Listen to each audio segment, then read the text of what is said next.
All right, so it's that time. Now, I just want to start off with say good evening to everyone, first of all, and thanks for everybody for being here. I wanted to start this off because last time we had a situation, man, I wanted everybody to know what our one goal is.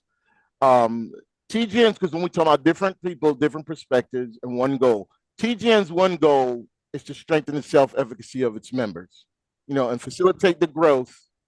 Hang on, we got somebody else coming in and facilitate the growth of others, based upon what it is they want to do.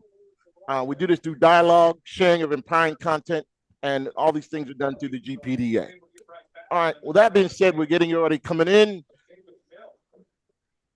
Topic for this evening. It could be said that things are relatively easier than decades ago, and as American citizens, we're privileged and we have a great deal of assistance programs and education and resources available to us.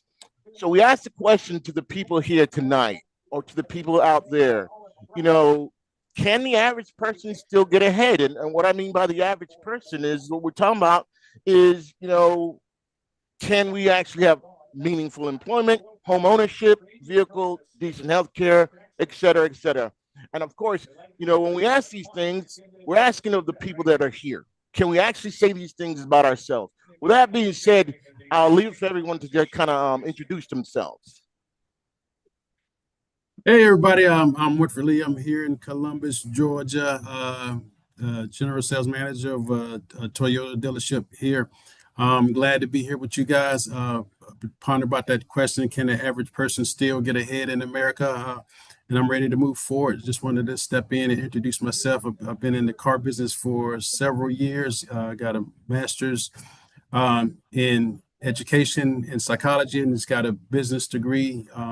A BS in business from Western Carolina University. So I look forward to heartfelt and warm discussion tonight.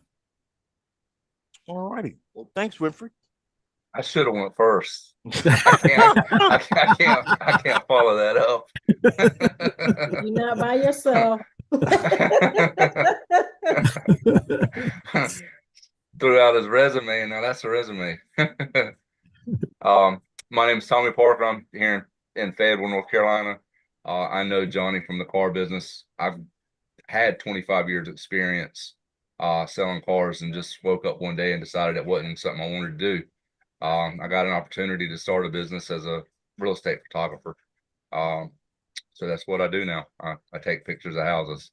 So I'm definitely blessed to be able to do what I do. I kid most of the people that I'm like they're taking pictures of their houses, because being here in Fayetteville, probably 60 to 70% of the houses that I'm taking pictures of are military. And I mean, they ask me if I enjoy what I'm doing. I'm like, absolutely. I take pictures of houses. You dodge bullets for a living. I would much rather do what I do. And they all laugh, and it's like, yeah, we would too. So, but yeah, we're here, I guess, talk about what you guys said. Can you still make it? Can you still get ahead? Here in the United States. And it's I don't think it's easy, and I don't know if there's a right answer or a wrong answer. It's just it's a great question to ask.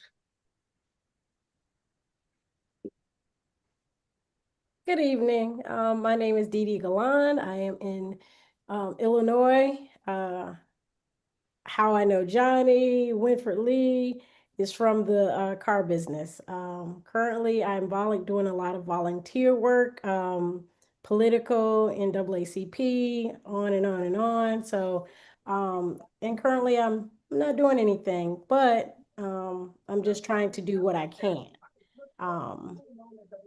The topic of today, can you get ahead?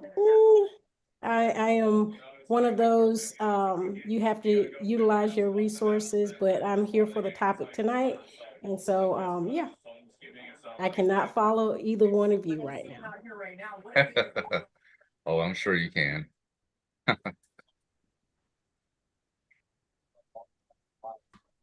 Mr. Barrett, I'd really like to know who Mr. Barrett is. I don't know if you can hear me, Mr. Barrett. I'll ask him to unmute. or we'll move right on. How all that transpired, and then now knowing that you're on the cusp of the season, how does it motivate you even Miss more? Pemberton, are you there? I am. Hello. I'm Simone Pemberton out of Fayetteville, North Carolina. I'm not from the car business, so it seems like that's a theme here. I am in real estate, so Tommy, you and I have that in common a little bit, and that's it. I guess we'll get into the topic once everybody's finished with the intro. Last, but definitely not least, one of my favorite people in the whole world. Miss Fuller, are you there? All right, we know you demand excellence out of everybody, including yourself. What needs to happen for this defense to play to your standards? Yeah, I think it really comes down to style of play. Miss Fuller? There's X's and O's, and there's anything you draw, but ultimately it comes down to guys. Okay. Well, that's Angel. Perhaps she's busy. From start to finish, and you got It's a chance to come in here. Well, don't get right into that topic. You said something, Tommy. You said it's not easy. I'd like to know what you meant by that. I mean, I've got it made. I don't have like a lot of the problems that a lot of the people have as far as the situation that I'm in, but you watch the news, and that's probably my biggest downfall is watching the news. But you watch the news and you hear people talking about food going up. You go to the gas station, and I put gas in my truck just 2 times in the last 3 days, and put it in a half a tank just because like I travel, I go out of town. And so I know I'm gonna have to put it in. So I just go ahead and stop and fill up. So I'm good. And I mean, you put $55-$60 a clip, and that's filling up from a half a tank, No. So, you do that, and then you're going to the grocery store and whatever that bill runs you, I mean, our family spends $2,500 a month at the grocery store, and that's more than probably a lot of families make, Right. maybe not here in Fayetteville, but just across the country. So, I mean, it's got to be tough just trying to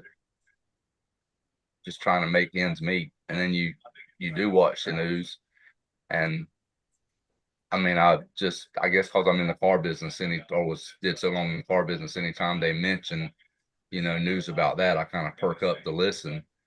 And the last two pieces I've heard, probably 3 or 4 years ago, like a year out of COVID, 2 years out of COVID, the banks were complaining about all the money they had lent on cars during COVID because the price of cars went through the roof, and people were borrowing money. And I guess the banks kind of took I don't know, but I guess they kind of took the training wheels off and just let dealerships finance what they wanted to on cars.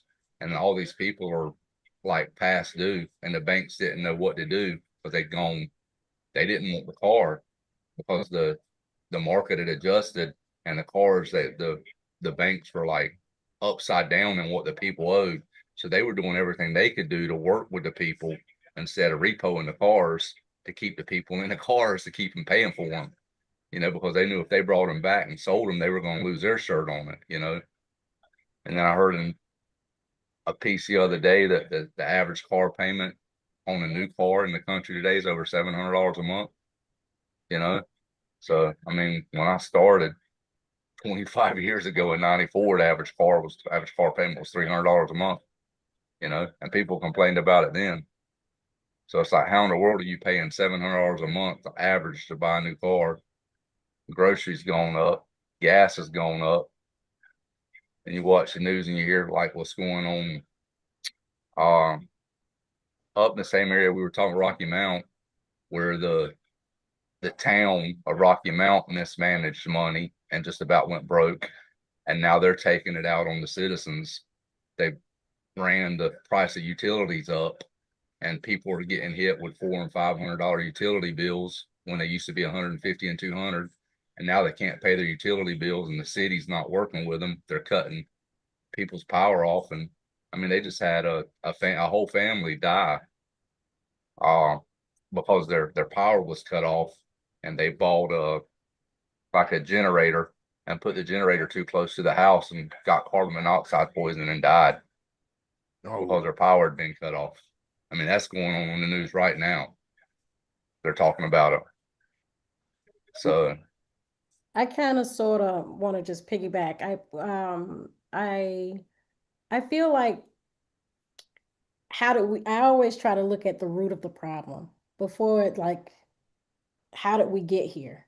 How did we get to where we are right now? And a lot of people, look at previously, no, things weren't quite as high. We were capable of managing, even though like cars might have been high. I remember what happened in car sales when the banks just stopped buying cars altogether. And I said, well, there's no reason for me to drive from Sanford to Fayetteville each day and just twiddle my thumbs, especially when, when you're in a military town and they're not even buying cars. But what I want to say is it kind of sort of all works together. And how did we get here? How did we get where we are today? And I hate to bring politics in it, and I hate to, the mindset of other people of how we got here. And that is my overall stance of everything is greed has gotten us here. A lot of things have just gotten out of proportion and the division in this world, but I just look at it from so many different angles. And maybe I'm getting off track, but I think it all kind of intertwines. it does. So You're not getting off track. so when I see a family that's not capable, this is why I volunteer right now. Okay. I could probably go out and find a job, but nobody's hiring. Like they're saying they have jobs, and I'm qualified. I'm very articulate. I know how to do so many different things. And but I look at families. This is why I volunteer. I just try to help who I can because I could be that person. But people aren't thinking in that manner. How can I get this from that person? How can I, like, it's how did we get here? So I leave that kind of sort of open for someone to like piggyback because I can go so many different ways, but I try to help. And that's where the resources come in. I try to talk to other people to find out what they're doing because somebody else might, I can help someone else, but it's just networking also. So like I said, how did we get here? Where does your head go on what that's all about? The road is long and winding. It's a bunch of bad mistakes or bad decisions leading up to this point. Not necessarily by us, but by leadership. Well, here, when I go into this, the whole reason for this thought process is, again, what I'm saying is to go back to that whole thing of building self-efficacy, the ability for us to be able to affect change, do the things that we need to do. Because the question's a good question. How do we get here? What is the basic narrative now? Politics does have a lot to do with it because here we are going into the midterms and we've got a lot of people trying to push people in certain directions so they will move in certain ways, so they will vote in certain ways, again, to affect policy that's going to affect your money and it's affect all these other things. But again, to the question, can the average person still get ahead? For me, I got to go back with what Tommy said was, yes, it's just difficult. It's difficult, but yet it's a lot easier than it was before. I'm doing a lot of volunteering as well. So Didi, the three of us got to get together because I think we'd make one hell of a team. But anyhow, I'm talking about you, me, and Winford. Tommy, you know where I sit with everything else. But my thing is always to go to self-efficacy. Don't let me eat up all the time. So you need to jump in when you can, party people.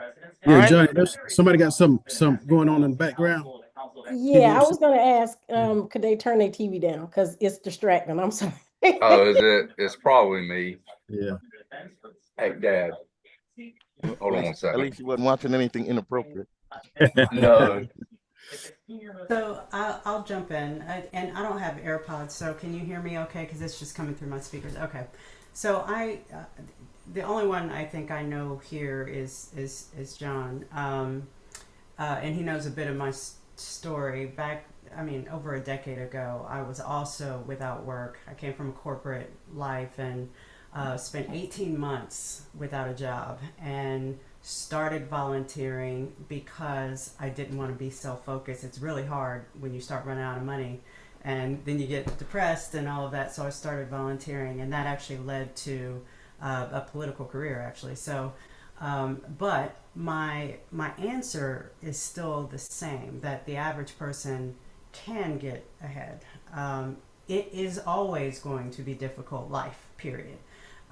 There are going to be people in leadership there are some that are honest, there are some that are not. Obviously, it's our responsibility as citizens to vote properly, and sometimes we vote for things that have a low bar, and sometimes we're experiencing the consequences of that. So, and I'm not saying that on either side of the aisle. I'm just saying sometimes we'll vote because someone's a female or because they're a certain skin color or whatever, and that does not make you competent to lead a city, a state, a country. It doesn't matter what it is, but yet we do that often. And so that we have to own if we are one of the people who do that or just vote a certain way because there's a D or an R or a U or whatever behind the name. So, but in spite of politics, moving politics aside, and having the position of, or having been in the position of being without money, my last $100, and spending 18 months, and then growing out of that and struggling and then overcoming and then struggling, and it's part of life. I'm still a firm believer that we can, the average person, and I'm still considered quite average, the average person can still get ahead, but you have to work for it, and you can't just sit back and expect life to hand you everything. Not that anyone here, I don't believe actually that anyone here is of that mindset, but some people, actually quite a few people, are of the mindset of, if you don't give it to me, then I can't get it. And I just don't subscribe to that. I'm going to get it in spite of what you say. I'm going to get it. If that's what I'm after, then that's what I'm going after, which is why I don't believe that, that's why I do believe that an average person can still get ahead. Yeah, and that question goes a long way, because when we break it down, can the average person get ahead? Back in the day, the old formula was, hey, get a job, work hard, buy a house, save, retire comfortably. But now that definition, as time changes, people change, as everything that you guys talk about change. Now it's more of along the lines as earn, control your expenses, develop valuable skills, eliminate destructive debt, acquire assets, create additional income, invest consistently, and protect what you build. So the question I throw out to the group is a question that we started the discussion with: is what does getting ahead actually mean to people today? Well, I want to dovetail off what Simone said and come in with how Winfred brought it in there. Is that, to me, is what's changed. The definition has changed. To answer the question on my end, can the average person still get ahead? I'm with Simone and say yes. And I'm with Winfred when we say, hey, things are just changed. The game has changed, and again, going back with Simone, when we start talking about the political process, there are things that's been done to get people to move in a certain way. People have been promised certain things. What is the narrative now?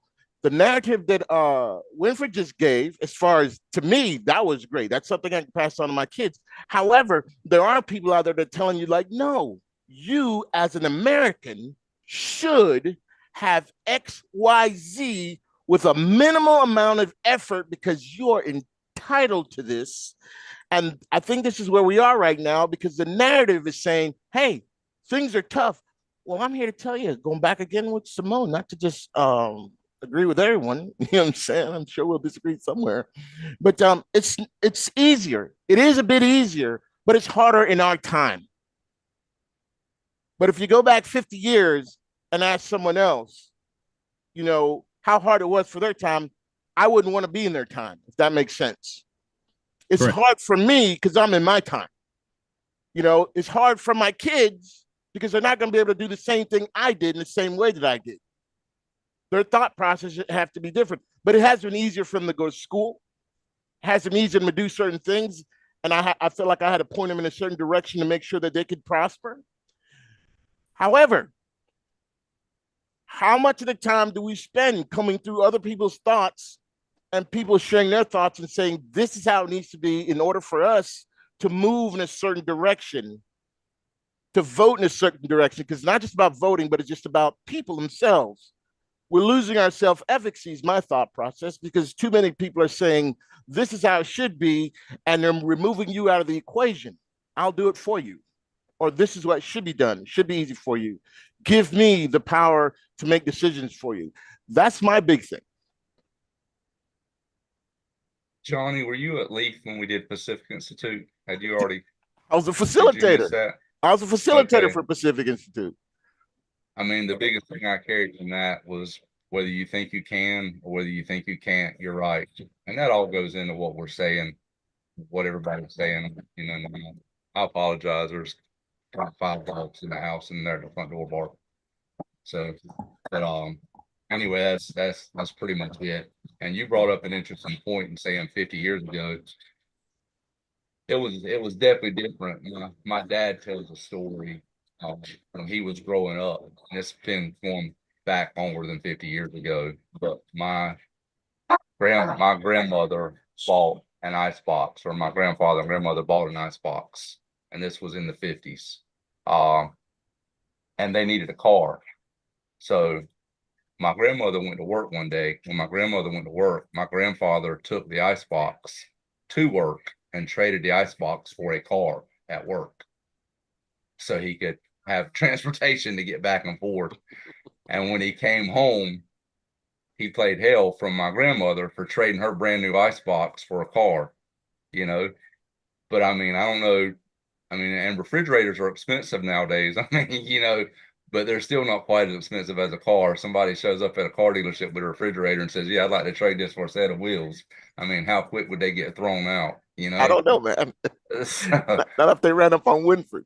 yeah, well, so when Winford's a wheeler dealer, he put together something for him.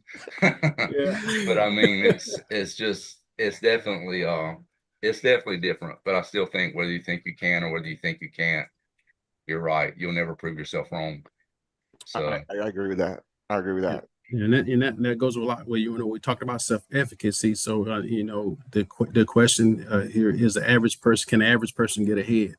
And I don't watch politics too much. I know a lot about it. I was a big CNN guy, so I stayed on the news constantly, day in and day out.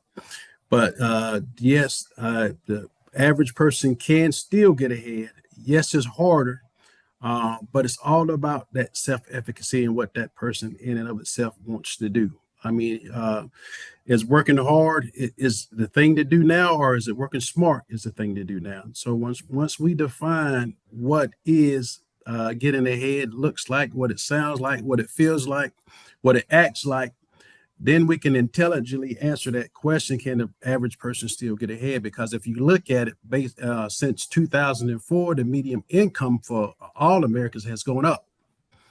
If you take all Americans and group it in a pot and say, hey, well, the median income for Americans has gone up, but yet the cost of living expenses has gone up as well.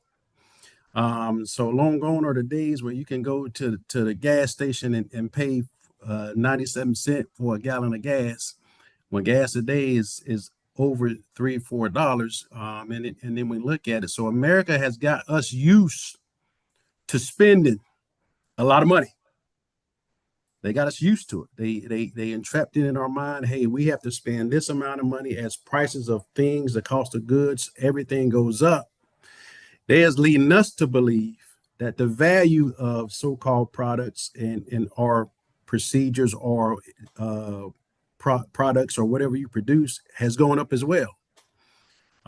So we just have to understand that when we talk about self-efficacy and development and growing and who we are and who we wants to be, that we got to understand that if we want to keep up, the term is keep up with the Joneses, we got to do our part, and we got to understand that, hey, it starts with us, it starts with family, it starts with community, it starts with, and as we grow and to understand how this thing works, because you got to look at it, man. The who is the biggest minority in the world or in the United States, but yet they don't have representation at the top. So there's an issue. There's a problem with that. You got one of the biggest minorities or group of minorities who control, who own everything. And when I say own, I mean as far as numbers and people. But yet there's no representation at the top for us to speak for our many voices and our many peoples that we have. So let's just take a deep dive and can the average person really get ahead? Or the average person get ahead? I don't consider myself average. But I do understand that the cost of and the expenses of everything has gone up, and the cost of living has gone up, and so everything has gone up. So we just have to make sure that we're doing our part in building our own self-efficacy in order to keep up with everybody else and not fall behind. Isn't that capitalism? Isn't that capitalism? As wages go up, so are the prices of things will go up. You got more money, Winfred, I'm going to charge you more. Before I get into all that, Didi, go, you was moving. You know how Didi does, right? I miss you so much, lady. But she was moving. No, everything he said is 100% correct. We always have to we all are saying saying the same thing. It's about within. It's what's within. It's not what's going on around us. But when I look at people in a community, okay, I don't believe they're just sitting on their hands and just twiddling their thumbs. But are some people handed,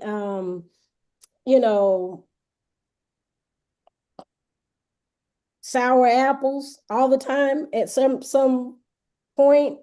But it's choices that you make. It's the choices that you make. And so the self-advocacy, as you're saying, is the choices.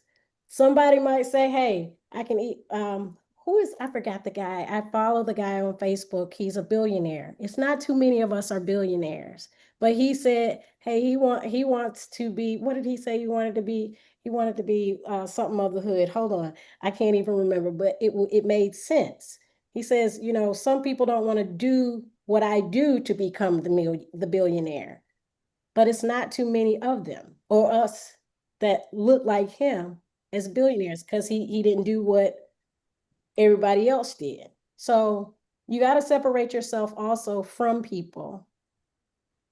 That's what I think sometimes. Well, I'm gonna open up the big old can of worms, because how much of what we're talking about is learned or conditioned into our thought process to believe a certain way and then move a certain way. Because as we're talking about this population or us specifically, what are we talking about? I'm led to believe we're talking about, correct me if I'm wrong, I would say Black people. Not necessarily. Okay, so who is us? That's what I need to identify, because that's how I'm taking it. Okay, well, let's just say, I'll say us, yeah, Black people, but overall, what I'm saying is, when I'm volunteering, it's just not Black people. But the one gentleman that I'm speaking of is Black, and it's not a lot of Black people that are billionaires, millionaires, so and I think his name is John, and I might be wrong. He's a good guy. Got a good name anyway, huh? Yeah, right. Got a good name. But I think he's the one that actually paid off some of the kids at Morehouse. Mm-hmm. student loans, and I don't know. So I know he did that, but I follow him because you want to see what he does, to see what he does. And I personally would mimic someone or follow someone that has walked the walk, but is trying to show you. Because my choices might not always be the great ones, but if you follow someone or maybe know of that person, who knows? You could be the next person, if you So do the right things, but it's choices. I agree with you. Choices, and the whole thing of self-efficacy is about making choices that are going to benefit you. So this is where I was going back and asking, how much of our thinking is learned or conditioned? What I've noticed, in doing what I've been doing for as long as I've been doing it, I try to remove color and everything. I look at things objectively, because when I look at a person, I look at them and say, what is it this person's capable of doing, period. I don't want to look at all they'll sell me in all the reasons they can't. And sometimes I'll be a total butthole. And I'm sure some of you can attest to that. I've been a good butthole. I do it very well. And I'll be a butthole to go ahead and say, I don't want to hear those things. You know what I mean? What we're talking about is moving forward. So how much of that thinking is conditioned in our thought process to say, hey, the narrative now is that things are tough. The narrative, that things have always been tough. What'd you say? Go ahead, Dee. So whenever I try not to look at color. True. But what I am going to say is,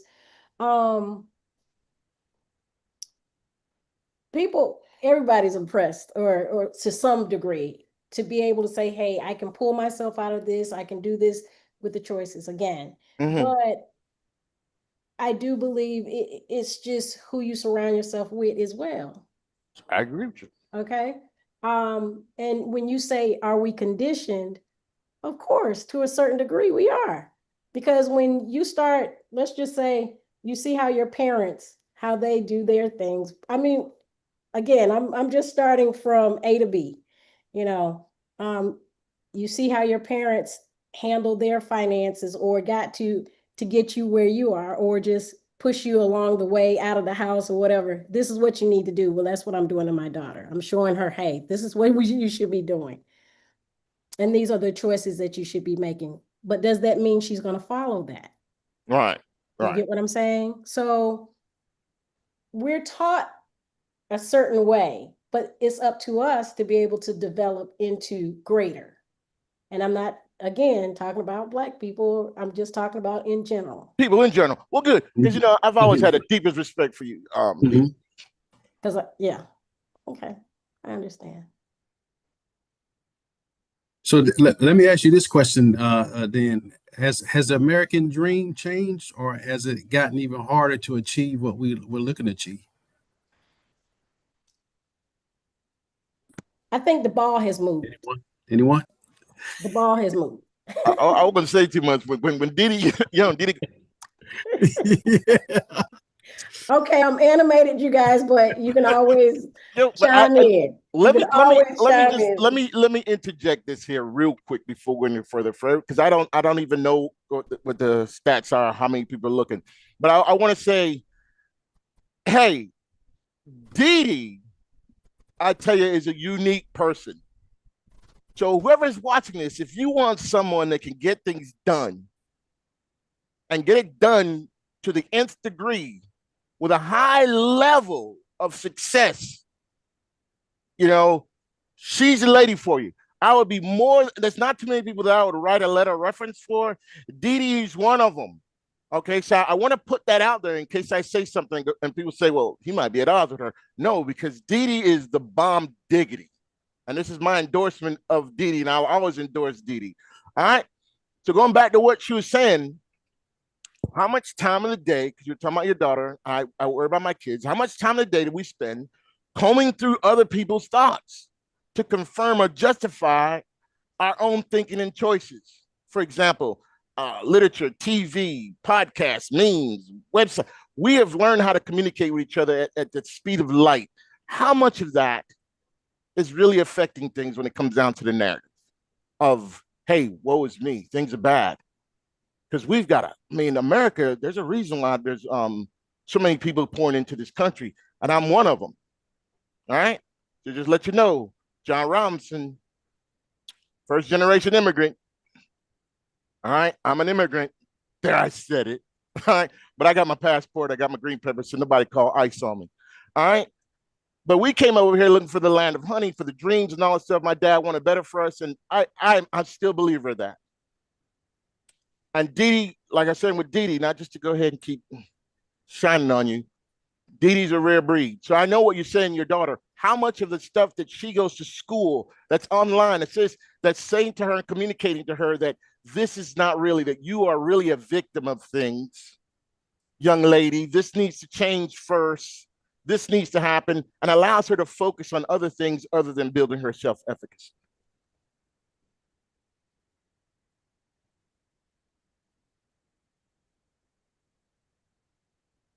If you're asking me, I mean, I allow her to do her own thing, but then I interject when I need to. I don't know if that makes sense. Oh, I know how you interject that. Yes. Yeah, I'm not that one, because she has to live, and the choices that she makes. Okay, if she does something that okay, you can learn from, that's how you do it. So I mean, if she does something that's a mistake, hey, this is you I guess you have to look at different I'm hoping I'm answering your question. But I think where I try to be that parent, or to interject and say, hey, you might want to do it, give a couple of different scenarios. I always try to give scenarios for her. And through those, I think she makes the right decisions for Well, her. I guess to make it like, does she feel that she could get ahead, that she can have a great life? I think so, yeah. I think how can I say it? The career that she's in currently, she can. Will it be stressful? Absolutely. Because she's actually in nursing. And I don't care what it looks like, keep going. It's not going to be easy. If you have obstacles, work through those obstacles. I mean, who said whenever you have obstacles, you just keep going, you're a step away from actually to your goal. So my thing is, can she get ahead? Without me and her dad, I'm sure it would have been difficult. The resources that she has available to her, I think that is why she's capable of doing what she's doing. Because if she were to do it by herself, it would have been a lot more stressful. So I do believe proper resources for children, taking away resources for those, anybody. I'm not saying anybody. When we went to school, we had resources, right? Pell Grants, all types of resources. Those are not being given to the, have y'all not heard about the things being taken away from the kids? So right now, NAACP, they have AXO. They actually have children doing writing speeches to be able to get certain things, but it's not easy. But if you really want to do or become successful, you're going to have to go through the hell, the fire, the storm, and you got to weather it. So that's what Simone was saying. So we're all saying the same thing. Is it a prerequisite though? What do you mean prerequisite? Hey, to have, you can't plant rice and pray for corn. That's part of the whole thing, is you work hard to get things. I believe nothing is given to you unless you're a billionaire. But how did you become a billionaire? Exactly. I mean, that wasn't just give a billionaire. It wasn't just giving it to them. They're not going to give it to you. So, But again, I've never wanted to build anything with my daughter and say, hey, I'm gonna give it to you. You got to earn it. And so, but the resources, is it hard to get ahead? Of course it is. But it's how you make your choices. You got pros and cons. You got a whole bunch. So with what Winfred was saying, you do have to prioritize. You do have to put things in perspective. But our kids don't know that. Yeah, but we living in a society now where hard work isn't guaranteed success anymore. It isn't. Y'all work It hard all isn't. my life. Well, was it ever guaranteed? Was it ever guaranteed that hard work was going to allow you to be successful? Nothing No, is nothing is guaranteed. Correct. I've never said anything was guaranteed. No, but what? Because I went for it. Not trying to create animosity, but I was saying that thought process is like, well, if you work real hard, you'll get this. It was never guaranteed. It was never guaranteed, but that was etched in our minds our whole lives. Work hard, get this. Work hard, get that. Work hard, get that. But it doesn't come until one knows what success looks like to them. My success is different from my colleague's success. So what does success look like to them, and what's getting ahead to look like to them? Some of those resources are for people are the SNAP, WIC, all those other things that they can get without having to work hard. COVID defined America in a very, very, very bad way, because it taught Americans how to make money, get money without doing the least bit of work. And so now that COVID's long and gone, and now it's time to get back to work. We are talking about our generation that's coming up now. Hey, they don't want to work hard. They don't want to work hard. They don't want to do all the things in order to make it successful. So is working hard guarantee for success anymore? I beg to differ. Well, I'm just letting you know that the technology that the generational children have at their fingertips, they'll never work hard. So that's why they have this whole idea that it's going to fall into their hands. Isn't that what they were told, though? Who said that? I mean, the narrative. Isn't that the narrative they're told? Well, let me jump in. So Thank you. At any point when new technology came out, people kind of said the same thing with the cell phones, and now there's there were the analog black and white cell phones, the Nokia, the candy bar style, and then there was color and there was internet on it, and it was going to do all of this extra stuff. The bottom line is this: in my opinion, humble. Hard work is hard work. It does not guarantee success, but if you don't have the daily habits to get you where you need to go, you're never going to get there, no matter how hard you work. It's just like going to the gym. You're not going to build muscle if you never tear the muscle down by lifting the weights and then getting sore and getting your diet right. These are all disciplines that have to be taught. It is not automatic. It is not intuitive. It takes effort, intention, long term. It is not listen, I'll go to the gym one day and I'll lift really heavy and then go weigh myself 2 days later and be surprised that I haven't lost weight yet.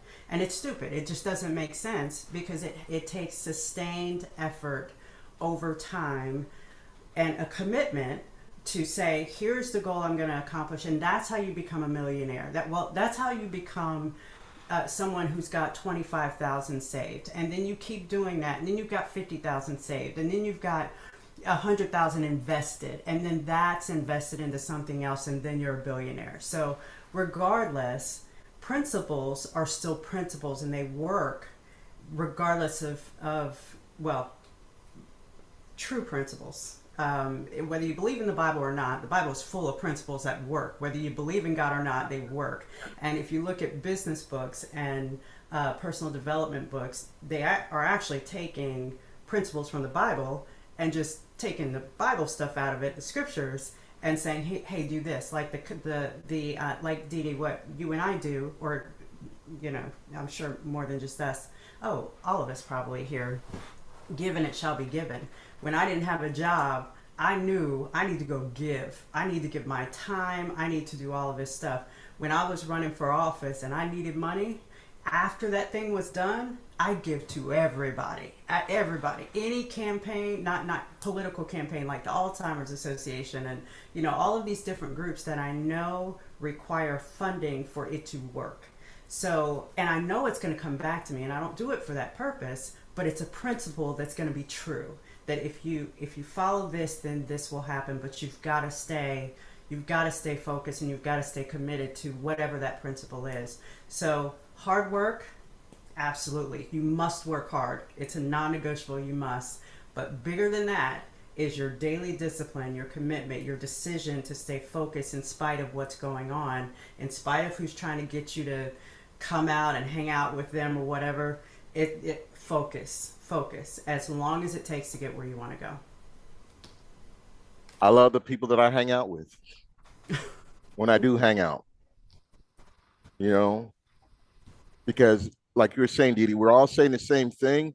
I just see where America has gotten off that narrative, the narrative that brought my family to this country. They gotten out that narrative, and it's detrimental to the kids. They're not growing up with the grit that was passed on to me. I try to pass it on to my kids. I found more obstacles trying to teach them the values and principles that I felt that they needed to be able to go ahead and be successful citizens in the United States than it was when I was growing up. The anger, the animosity, and this is the whole reason for Grow Source. When I had the kids and I was at the dealership, man, I didn't plan to have kids, and I'm not going to sit here and tell you my whole story. But once my kids came into play, it was like it was all about them. Because that's the way I was raised. It's all about you. We're moving to America so you can have a better life, so you can't complain. You know what I'm saying? This is what Dad's doing this so you can have a better life, so you better not mess it up. I think that everyone on this panel right now has had that, because there's something about us that's the same. And I was hoping we'd get different people on here. One of the things, everyone in here has a high level of self-efficacy. Why? Because everyone's in here has been in a 100% commission-based job. That in itself takes a lot of self-efficacy to go out and say, you know what, today I start with zero. I go out and earn. I got to go out and start from zero, and I got to earn. There's nothing promised. So I got to go out and get it. I got to get it done. So kudos to you. I appreciate all of you. And these are the things that we want to pass on when we talk about Grow Source. And I hope Shaq can chime in on this, because he's got a brilliant, I guess, a program you want to say, or a thought process when it starts going in there, when you start doing the self-audit. Maybe you can start telling us a little bit more about it, Winfred, about the self-audit, because I think this is important. And our kids are not being taught these things in school. When I was going to school, they were taught these things. School today, I don't know what they're teaching. And before I take it over to Shaq, I got to go back to Dee Dee, because she gave me the... It was when you said school, and I went somewhere to one of my programs. Last night I went somewhere, and it was basically indivisible community thing. But anyways, they were saying, Dee Dee, you should run for school board. I'm like, you wouldn't want me to do that, because because one, I'm old school. Two, I think if it's not broke, don't fix it. But we still have to teach them. I think there should be a basic. But banning something only, you're not teaching. You're not teaching anytime that you're banning something, right? But here goes. I'm sorry, I'm getting off track. When it comes to school, I'm very passionate about it, because you can't teach a child everything, but there's a basic that you have to have. Okay. And I think right now school is totally It's a waste of time for these kids to get up and go to school because I don't think they're teaching them anything. Oof, that's heavy. I don't think they're, and if That's heavy. and if the parents aren't teaching their children or giving them that book,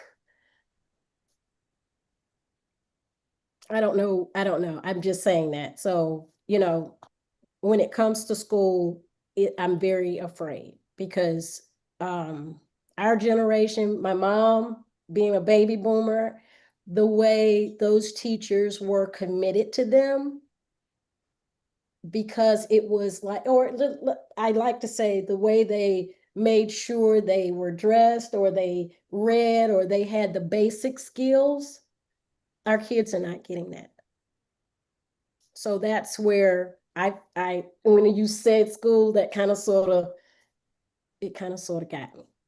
Yeah, I can tell. yeah, the education is there. We just got to make sure that we helping our kids with supplemental education and things of that nature. Because when you talk about, man, hard work, I look at it like this: it's strategic hard work. So, I teach financial discipline, education and skills. I teach my son relationship, and I teach them the very most important thing that we don't teach our kids nowadays is ownership. I'm not talking about us, honey. I'm not, because we're going to teach our kids. We're going to teach me, like all these people on this panel that me and you, we teaching our kids. It's the people and we're only a few. Yeah, okay, I'm gonna be quiet. But yes, it's ownership. But we gotta help employ what our knowledge is to people around us, because it takes a community. How Hillary Clinton said, it takes a village to raise kids nowadays. Man, it's hard. It's hard to go out and when you're going out there and you're dealing with these kids and these teenagers and you ask them, hey man, what have you eaten today? Well, Mr. Lee, I haven't eaten anything. So no, it's a wonder you can't focus or you can't be steady in the car. So let's just and try to help you. I'm building these kids up and I'm pouring into them for hours at a time, and then I let them go back into the environment in which they came and the conditions in which they live in, man. And it's horrible. And until somebody steps up and say, hey, you know what, I got to go beyond the kid and maybe go into that network, into that home and teach them the financial discipline that it's going to take in order to be average, or teach them or give them some skill sets or some education that's going to make them more than average, or build relationships and connection with other people, or networking with other people that can help them obtain ownerships and teach these guys how to be patient and so they can drastically change their trajectory in which they're going. It's tough. I can talk about it all day because I'm not average. I don't claim to be average. What? Look, Mount St. Helens about to blow. And also, Johnny, we talk about when we talk about personal development, man. Right, right. So I built this audit because I do some personal training, some one-on-one coaching, and then I got a network of sales individuals who come in, man, and they come in for a job. Hey, I want to come in and sell cars because it's get rich quick. That's what they heard. I graduated at the top of my class. I had a recruiter call me from Charlotte. Hey, I want to hire you to work for our brokerage firm. We're going to come up there and interview you, make it $200,000 a year. This is coming out of college. And, I turned them down, went and got my master's degree, man. But I walked on the lot. Me and my fiance, and we walked on the lot, and we was looking for a car, and the salesman made a mistake. You done screwed up, right? He done told me how much he made. I'm like, what? You made that much money? So I was going in the Air Force to become an officer, all set up for Air Force school, the officer school. And I saw an ad in the paper. And it said, hey, make a lot of money, free health care, get a car to drive. So I went there for a summer job, and I made so much money in that first 6 months. I called a recruiter up and said, hey, you know what? I'm gonna hold off on the Air Force right now and do my thing, because I was in a society that didn't put a cap listen to what I'm getting ready to say, that didn't put a cap on how much money I can make. They didn't cap me at what my value was. And then I learned the things, the difference between a job, a career, and a livelihood. A job, you get paid by the hour. No matter how many hours you work, you don't get paid the same. A career is no matter how many hours you work, you make one salary. It's a salary. That's what we learn that's what they teach us in college is to go and get a career. So now I'm capped because no matter how many hours I work, I'm still going to get paid the same versus getting paid by the hour. But then I fell into the dealership where a young gentleman told me, hey, man, this is a livelihood. That means, listen to what I'm going to say, that you have the opportunity to make money with every palm you press, with every hand you shake, with every person you say hi to. You have the opportunity of making money, and man, and that's what I saw, and that's why I decided to go in the car business. So, props to each and every one of you. Hey, man, we just got to go get it. We got to keep getting, and we got to bring those along with us to go get it with us, man, because it's hard. I promise you it's hard. The good old American dream is not what it used to be anymore. It's not what it used to be, and it's becoming harder and harder and harder. And if we're not deep diving into our kids' life, because our kids are the future, they set the trajectory on how we're going to move and how we're going to go forward. And if they're not there, we're not going to get there. So let's make sure that we do these things in order so that way we can answer that question intelligently. Can America still achieve the American dream nowadays? For me, because I want to go back to Dee Dee here in a little bit, but for me, I just see things differently. For me, it's gotten easier. It's gotten so much easier. But again, the people have just changed. And this is what I want to say to Dee Dee. Dee Dee, you know what I'm saying? Because I want to hear whatever it was that you was thinking. Before I say that, I want to say it's gotten easy because I feel like, look, we wouldn't have this platform to be able to share the thought processes that we have right now and be able to spread it with everyone else. Out there right now, there's somebody thinking right now that's got their head, a bunch of garbage in their head, and they're questioning and doubting themselves. And because we got on here today, they may ask themselves a question of whether they can be better, or just look up the word self-efficacy, or go back to their death scroll or whatever it is that they do. You know what I'm saying? But because we came out here and we said some things, I'm hoping that we put some people to think. Going back to Dee Dee. Dee Dee, you have this uncanny ability to lead. And in the volunteer work that you're doing, I really like for us to get together whenever we can, because you know damn well I've told you this from way down the road, how much respect I've always had for you, because you was always getting it. I remember while you was working at the dealership, you was going to school. Yeah. You know what I'm saying? Yep. I would try to rattle your cage. Mm-hmm. I remember. I try to rattle your cage every time I get a chance because I want to see what you're made of. You I gave me didn't let you do that. Say what? No, you gave me the look. All right, Mr. Robinson.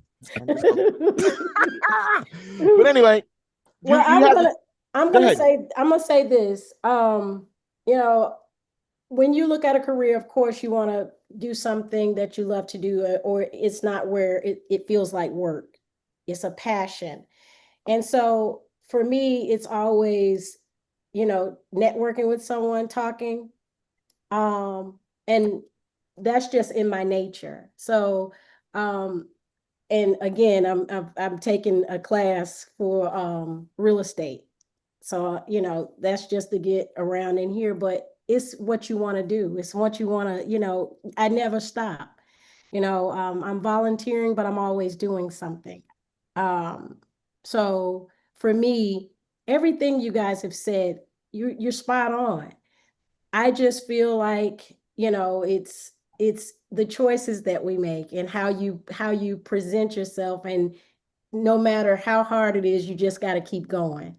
And you just gotta, there are some people that's to be an obstacle, and then there's some people that are there to help you along the way. So, but it is hard.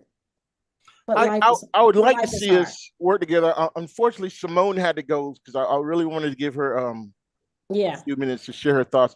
She had to go, but Simone is in real estate. Here we are talking. Tommy's in that real estate world, but here's the deal: we need to work better together as a collective. I know that we could do more, Right. and as a collective, I know working with you, Dee, we can move ahead. There's things that you've got in your head that I would love to be able to go ahead and hear. Okay. And there's fuel that can be given to you that I know will launch you because I know how you do things. Yep. So I appreciate you being here. I want you to look at the possibilities. You know, Tommy, you and I have talked in the past too. And the thing is, collectively, we get together. We are the example. We could be the example, I would say, that people need to see. And when I say things are easier, we elected to make this decision to get on here and do this. There's people out there that need that ear. They need to hear what it is we're talking about. They need to see some other alternatives. They need to hear a different narrative. They need to ask questions to find out what is benefits to them. Because they need to ask themselves, what's the benefit of me accepting your thought process, Dee? What's the benefit to me adopting your thought process? And what's the benefit to you accepting my thought process or adapting my thought process? How can we come together and make things happen? Because at the end of the day, it always takes people. And as a collective, if we get together, we ain't gonna change the world. But we can change the group of people that we elect to be on that. Like you said, Dee, it's the people we surround ourselves with. And if we dedicate, going back to what Simone said, if we dedicate ourselves to doing things a certain way, we can make things happen for the collective group that we're in. This is how I say things have gotten easier. Because you don't have to move like an individual no more. Here we are. We have the ability to communicate with each other with the speed of light. What do we elect to do with that communication? Some of us have went out and said, I'm going to be an influencer and make millions of dollars telling everybody they should eat rice-a-roni. You know what I'm saying? Or play with this toy or do this or do that. You know, and people tuned in. No one makes a billion, no one makes a billion, and no one makes any money without people. Bottom line. So nothing has really changed. Although things have changed, nothing has really changed. It's always whatever it is you want, it's always on the other side of another person. The question is, are we collectively using all the tools that we have at our disposal to make the things happen? Or are we listening to the narrative? Like I said, how much of the day is spent combing through other people's thoughts on that death scroll? You know, getting in there. How many people tuned in tonight and left saying, wait a minute, this self-efficacy thing, let me look it up. What are these guys on? What are they about? Can I get together with them? Will they add to what it is we're doing so we all collectively can climb? You know, or will they go back? It's kind of like going to those seminars. Tommy brought up PI. That was Leith paid for that for us. Because he was like, I'm going to invest in my people. I haven't seen anyone else do that. I'm going to invest in my people. You know, one of those things, one of those kits, you know how much those things cost, Tommy? Just one. When they had a investment in excellence, that was the one in the 90s, right? Mm-hmm. And then they moved up to the other one was something to do with excellence. Anyway, at the beginning, each one of those kits that Leith bought for each one of those for each one of the employees was about $750. Was $750. And then when we had the facilitators come down, they paid for that. No, never asked. They really invested in us. And I don't know how many people took heed of that. Because I'm trying to remember what the second one was, because the first one was investment in excellence in the 90s, and then there was another one for the 2000s. Because I believe Dee and Winfred, you were exposed to PI as well, correct? Yeah, I was exposed to PI and been into a lot of those trainings. Right. And their facilitation course was great.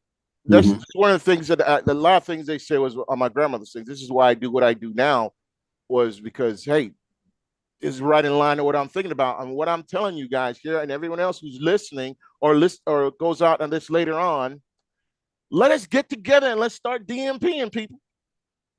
DMPing. Tommy, we work together, we get you more contracts. Dee, I need to let people know how good you are at what you do. I want to create a band that you can play on so people can hear your damn instrument. Because it was Winford. When they were hiring you, Winford came. You remember that Winford? Mm-hmm. He came to me and he goes, "There's this girl named Dee, man. She's blase, this. She's going to school and blase, this, man. But hey, you like her, man. She needs to be on a squad." And that's why I pulled you. That's why I would twist you. And every test I could throw at you. This was Dee Daniels then. She came out smoking on. Impressed from day one. And then I used to talk about Miss Daniels. I knew your mama without even knowing your mama, because you'd say things like, "Oh, Miss Daniels ain't going for that." You don't remember that, do you? "Oh, Miss Daniels wouldn't be happy with that." I'm like, "Who you talking about?" She goes, "My mama." And remember, you would tell Winford, "Oh, Winford, you keep talking such and such. I'm gonna have to go ahead and tell Betty about that." That's right. You remember that? Oh yeah. And Tommy, we've sat down and talked. We've known each other forever, man. I'm glad to see you doing what it is you're doing, but I'm telling you, if we can get it together on a collective, because what I'm hoping to do is we can get back again. Because next week we're gonna bring in a group called Chosen Resources. Kim Shaw will with us, and we're gonna talk about some of the resources that are out there that's helping people. So Dee, I hope for you to come back. They help out veterans. There's a lot of stuff out there helping people out, but I think we've gotten to the point where we're helping people so much. We're helping the baby so much. We're carrying the baby so much. And I'm going to tell you this story here, and I'm going to pass it on to one of y'all to close. I was going out with this girl. I ain't going to mention her name. She had a kid. This is when I was in the Army. She had a kid. This kid was a big dude, man. It's a baby. It's a big dude. If you're out there listening, you know who you are. But yeah, I ain't going to say no name. And I'm like, I didn't know she had a kid. But anyway, I digress. So I was like, "Yo, and I'm not gonna say the kid's name, how old is dude?" And she's like, "Dude's like so many months old." I'm like, "Yo, he should be walking, right?" She goes, "No, he ain't walking. The doctor said ain't nothing wrong with him. That my sister, it was her kid. I thought it was a sister kid. So the doctor says my sister needs to put him down because she carries him so much. The kid didn't want to walk. All right, the kid didn't want to walk, and this kid got so big, the dude looked like he'd go in the doggone kitchen and cook up some spaghetti and meatballs on his own, like he could be wearing a diaper, sitting in there packing some meatballs like this, going, "What's up?" Get up on the chair and drop him in the pan. He was huge. And I'm like, "What do you mean he's got nothing?" "Yeah," she said, "she just carries him around." I didn't think that was even possible. This is when I was in the Army, and I'm like, whoa. Psychology has always been my thing, is to look at it and says, what is it that people think? What drives people? I really do firmly believe that we have to get together and do this more, and we have to do our part to help people out their self-efficacy. So my kids will have a better future. Your kids will have a better future. Because if we don't, they'll be lost. There's going to be the haves and the have-nots. And if it's going to be that way, I'd rather my kids be on the have side. You know what I'm saying? Because at this point right now, there's so much help out there, the baby don't want to walk no more. And let me tell you something. When the baby don't want to walk, the baby ain't going to run. He ain't going to run. Ain't going to run. With that, we're going to throw that self-audit on there, and I'm going to pass it over to Winford. I'm going to say goodnight because, I'll suck the air out the room if I can. Hey, I appreciate y'all. Hey, enjoy this, man. Hey, this is great stuff, guys. When you look at it all, the totality of it all, man, we as a community of people have to come together as a partnership, man, and beginning to build the future. And we can't, one person can't build it on its own. So we're gonna have to do it together, So with that said, hey, I love you guys, enjoy you guys, man. Go on and check out the self-audit. It's really deep diving.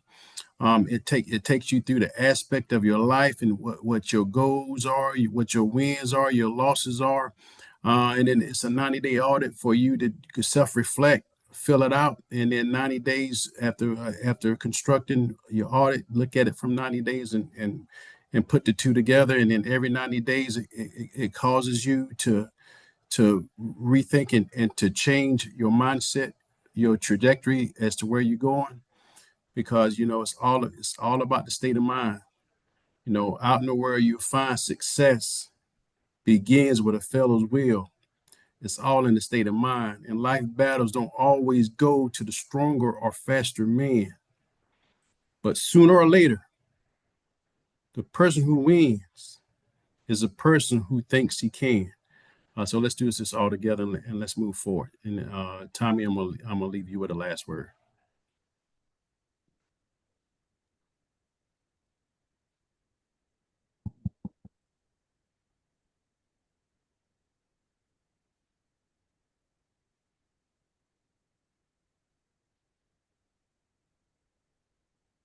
Can't hear you.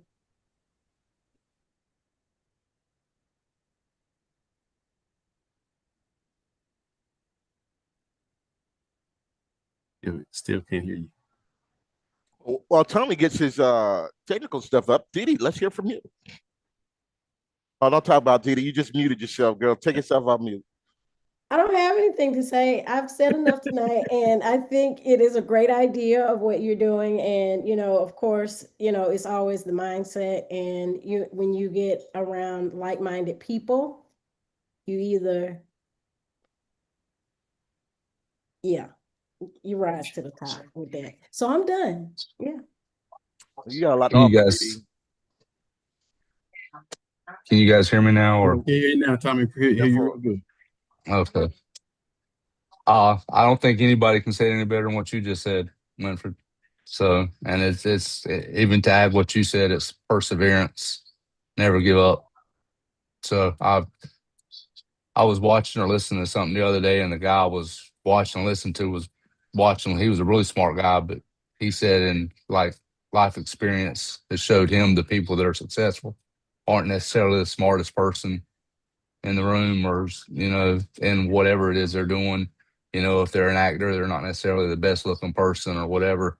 He said it's the person that just doesn't give up, that just keeps going no matter what. He said they're usually the ones that are successful, and it's up to everybody to define what success looks like for them. People try to measure success against like what success looks like for you, or what success looks like for Johnny, or what success looks like for Didi, and that's maybe not necessarily what success would look like for me. So you have to define what success looks like for yourself. And then what you're talking about, the 90-day audit, allows you to compete with yourself and not compete with anybody else. Because if you start trying to measure up against somebody else, you're always going to fall short. Because usually the person you're measuring yourself against is working their face off, measuring themselves against themselves, and they don't even know you exist. They're taking charge of what they do and what they need to do, and they're on a trajectory that you can't even begin to understand. So you can't compete with everybody else. You have to kind of set your own standard and figure out what's right for you, and make it happen the way you make it happen.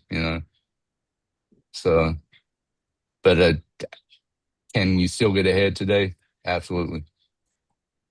Absolutely. Good stuff. Good stuff. Good stuff. Glad, man. Well, I say good night to you guys. Next week, I say we'll be gone again, talking with Chosen Resources, and we'll start talking about some of the resources we have here to help people move forward.